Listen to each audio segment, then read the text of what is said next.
তারপরে আমরা পঞ্চামৃত দিয়ে অভিষেক স্নান করাবো। তারপরে আমরা সুগন্ধি তেল জবাকুসুম দিয়ে অভিষেক স্নান করাবো। তারপরে আমরা চামেলি তেল দিয়ে অভিষেক স্নান করাবো। তারপরে আমরা ফলের রস দিয়ে অভিষেক স্নান করাবো। তারপরে আমরা ইক্ষু রস দিয়ে অভিষেক স্নান করাবো। তারপরে আমরা কর্পূর জল দিয়ে অভিষেক স্নান করাবো। তারপরে আমরা গোলাপ জল দিয়ে অভিষেক স্নান করাবো।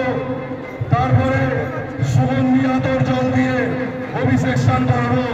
তারপরে আমরা 28 গড়া গঙ্গা জল এবং 1.5 মণ দুধ দিয়ে ওনাকে স্নান পর্ব সমাধা করব।